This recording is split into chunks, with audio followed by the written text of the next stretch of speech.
My husband of 27 years stood up at our daughter's college graduation dinner, raised his champagne glass like he was about to give the toast of the century, and instead said, "I've decided to start a new life without you," just like that, in front of 80 people, family, friends, half the Charleston social circle, who all froze, mid-bite, forks hovering, eyes darting to me like I was supposed to explode or collapse or at least cry on cue. I didn't. I just smiled, slow and calm, and said, "Congratulations on your courage, honey."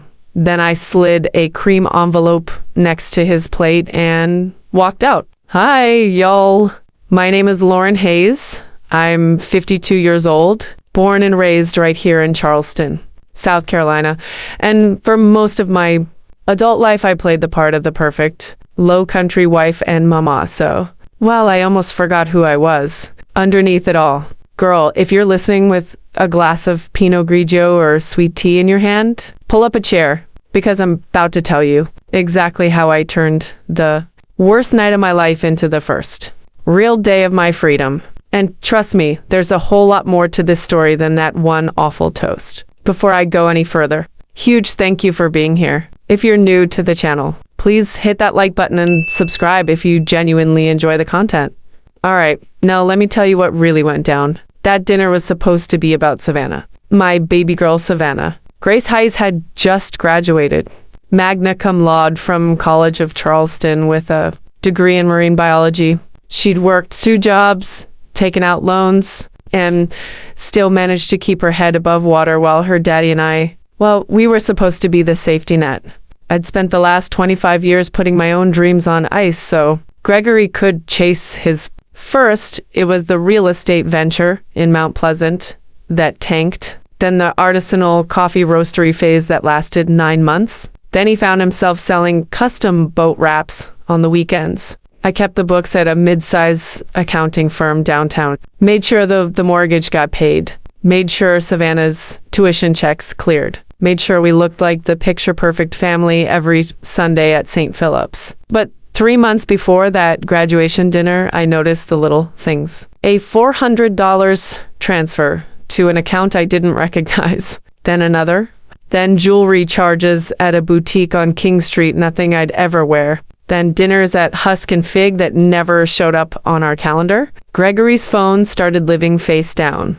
He'd smile at the screen in a way he hadn't smiled at me in years. And one night he left it, unlocked on the kitchen island while he ran to the store for more wine. I didn't snoop, not at first. But the screen lit up with a text preview. Can't wait for a new chapter. Babe, just a few more weeks, from someone named S.I. I didn't scream. I didn't cry.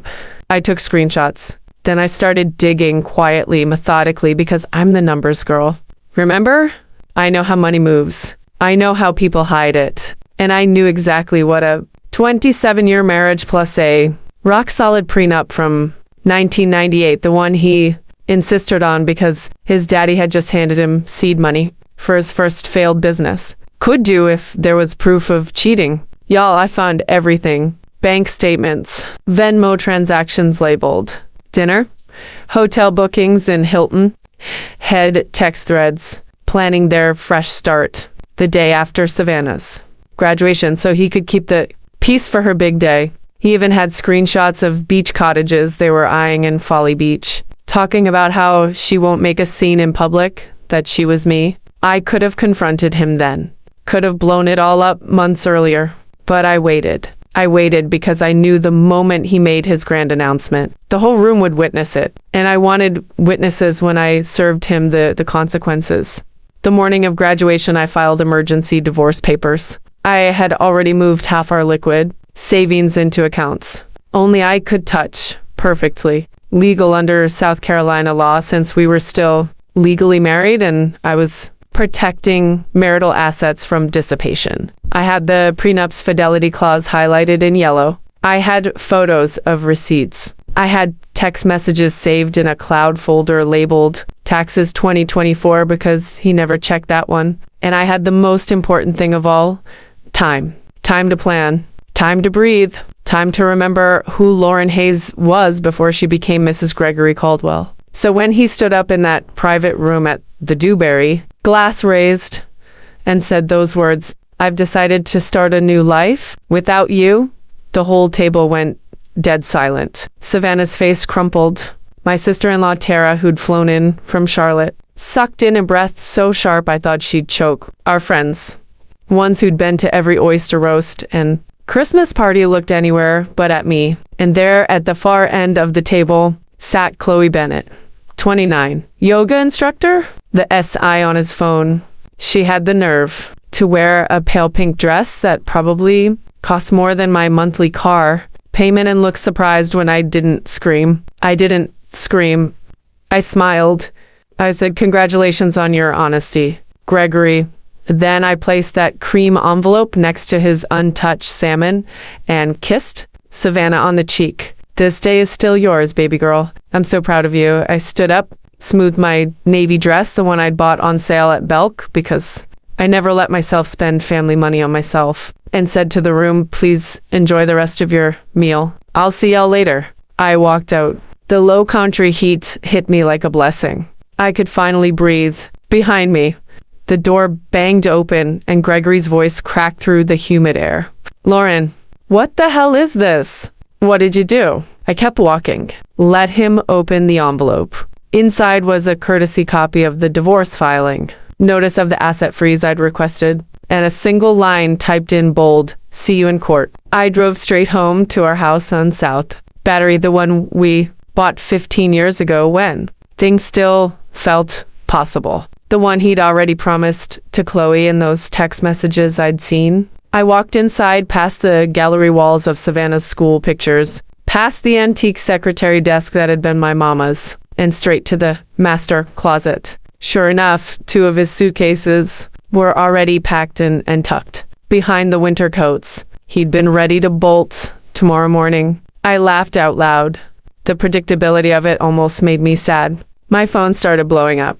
Texts from Savannah, from Tara, from friends asking if I was okay. I only answered my daughter. "I'm okay, sweetheart. This isn't your load to carry. Enjoy your day. We'll talk tonight. I love you more than anything." Then I poured myself a glass of the good Chardonnay from the fridge, the bottle I'd been saving for a special occasion. Well, this qualified. 3 hours later, I heard his car screeched into the driveway. The front door slammed so hard the old house rattled. "Lauren," he bellowed, "where are you?" I was sitting in the living room, laptop open, calmly reviewing the emergency motion my attorney had filed that morning. I closed the screen as he stormed in, face red, envelope crumpled in his fist. "What is this?" he yelled, waving the papers. "You served me today. On Savannah's graduation?" I looked up at him, really looked. The man I'd loved since I was 25. The man who held my hand through infertility treatments. The man who used to bring me hydrangeas from the garden just because. And I felt nothing but calm. "I thought it lined up nicely with your timeline," I said. "You wanted to start your new life. I'm just making sure everything's official. You had no right." "I had every right." I cut in, voice steady. "Same as you had every right to move money into a separate account. Same as you had every right to promise. Chloe, our beach house in Folly. We all make choices, Gregory." His mouth opened, closed. "The prenup expired years ago. Any lawyer will tell you that." I let the smallest smile slip. Actually, it didn't.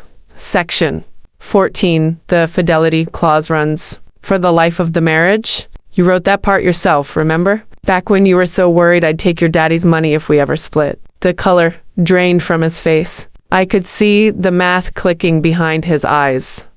The house, the investment accounts, the retirement he'd never really contributed to, all protected by the very document he'd demanded. "You can't do this," he whispered. "I'm not doing anything," I said softly. "You did this.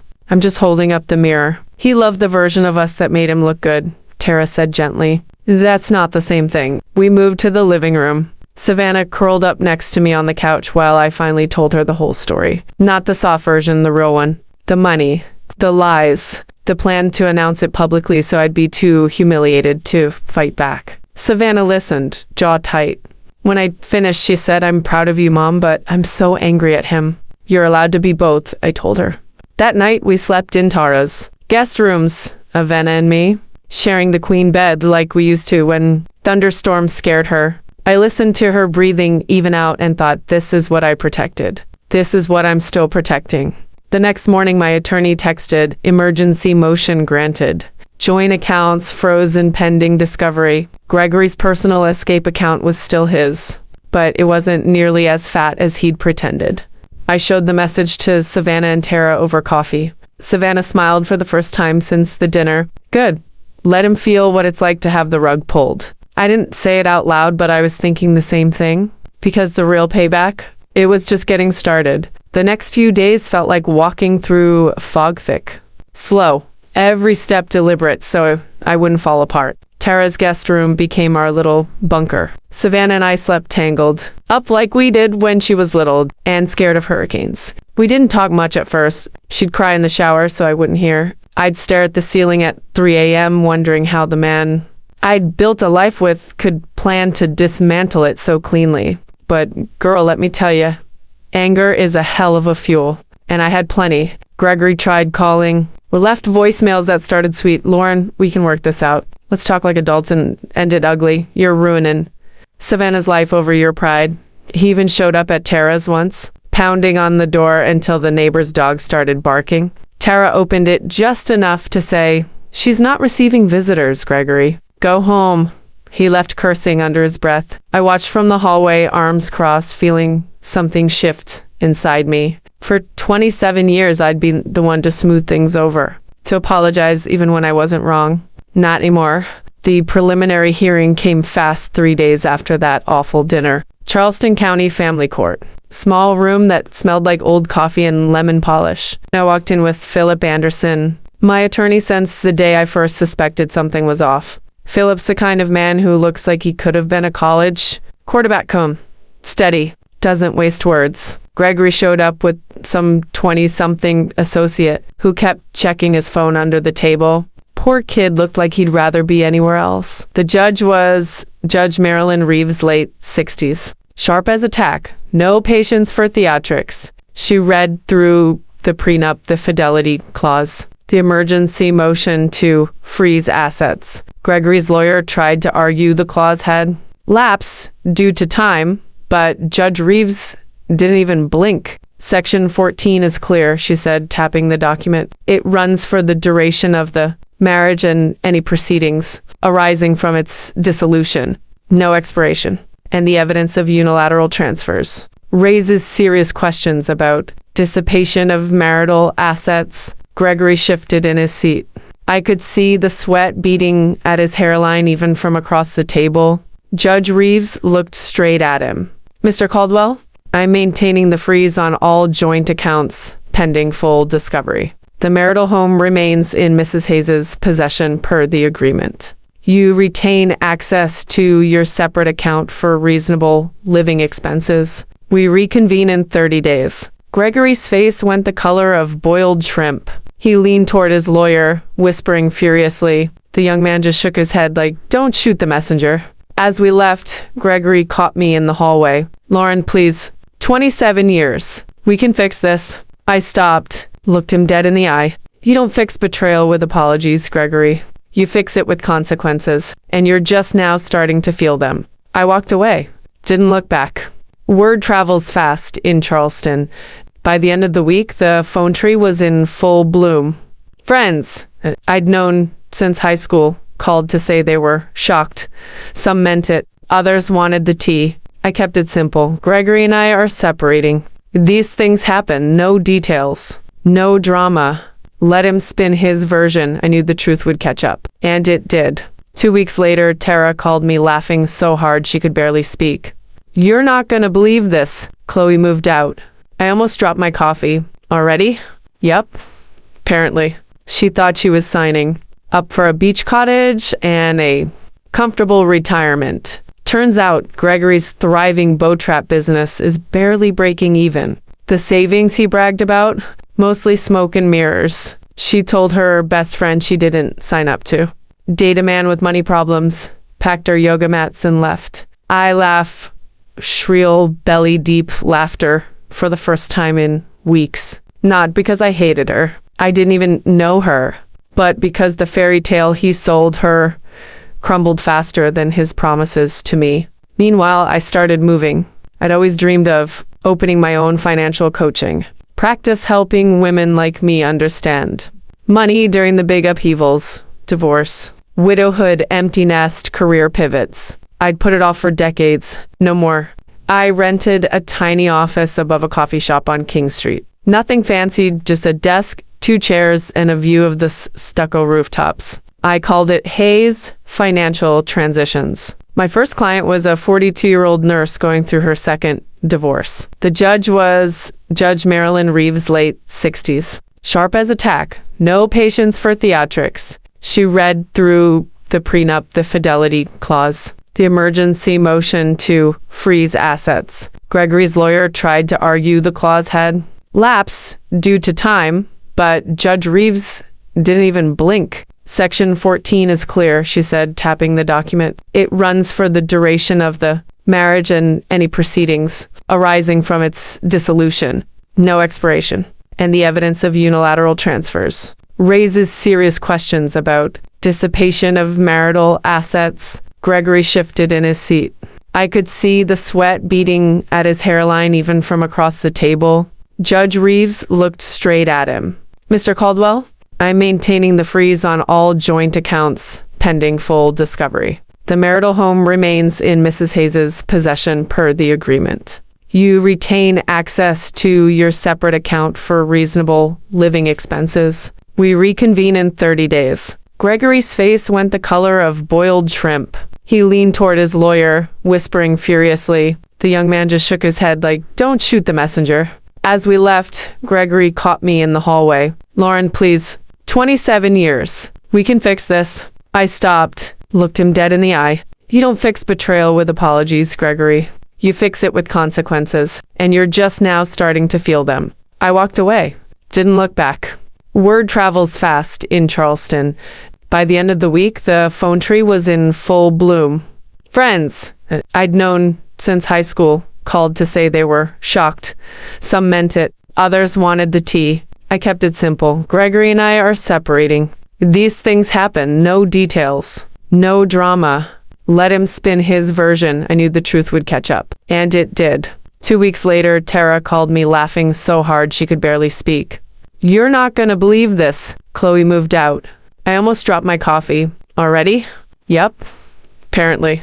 She thought she was signing up for a beach cottage and a comfortable retirement. Turns out Gregory's thriving bow trap business is barely breaking even. The savings he bragged about, mostly smoke and mirrors. She told her best friend she didn't sign up to.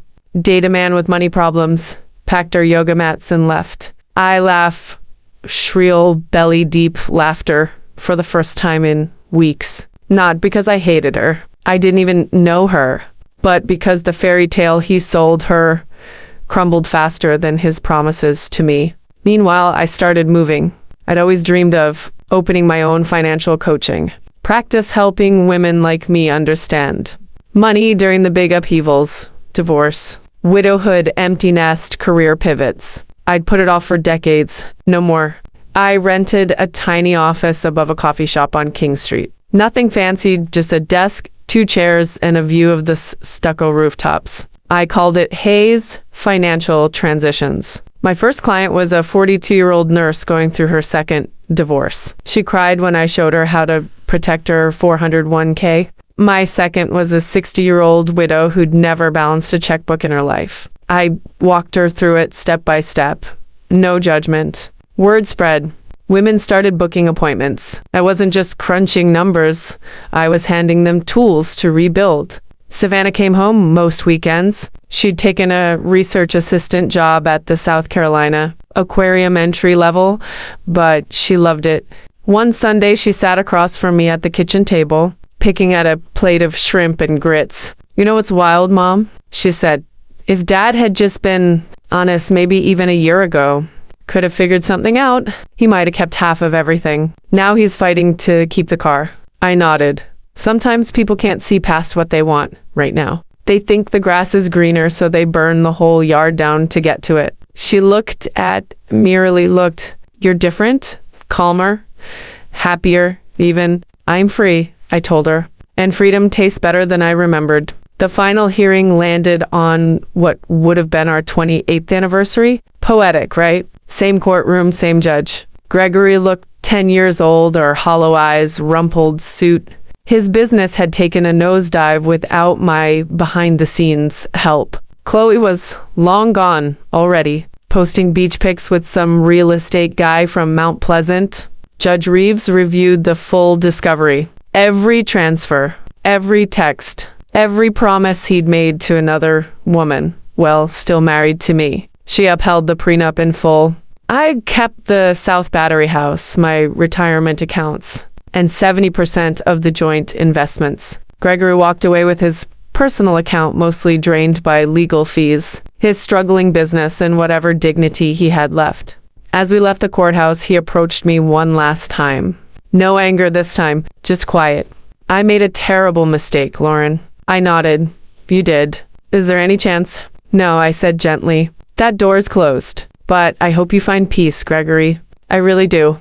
He looked down. You deserve better than what I gave you. For once, I believed he meant it. 6 months later, Hayes Financial Transitions had outgrown the little office. I moved to a bigger space on Meeting Street, hired 2 part-time associates, one a divorced mom herself, the other a recent grad hungry to help women win with money.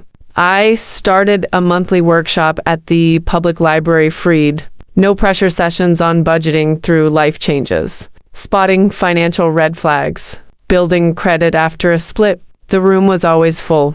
Women brought coffee, notebooks, stories. We laughed. We cried.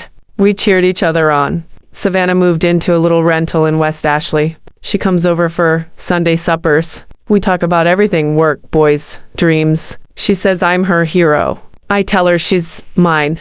I still walk past the Dubry sometimes. I don't go in, but I remember that night, the clink of forks stopping, the champagne glass hanging in the air the moment I chose myself. And every time I think about it, I smile, because the envelope I handed him wasn't just divorce papers. It was permission. Permission to stop shrinking. Permission to take up space. Permission to build something that's mine. So if you're listening right now and you're in the middle of your own hard season, whether it's a marriage, falling apart, money stress, feeling invisible after years of giving everything away, hear me. You're stronger than you think. You don't have to stay small to keep the peace. Boundaries aren't mean, they're survival. And sometimes the kindest thing you can do for yourself and the people who really love you is walk out that door with your head high. I'm Lauren Hayes. I'm 52. I'm divorced. I'm thriving. And I'm just getting started. Thank you for sitting with me through all of this. If this story hit home, drop a heart in the comments. Or tell me one thing you're proud of yourself for lately. I read every single one. And if you haven't subscribed yet, please do. It means I get to keep showing up for women like us because we deserve stories that remind us we're not alone.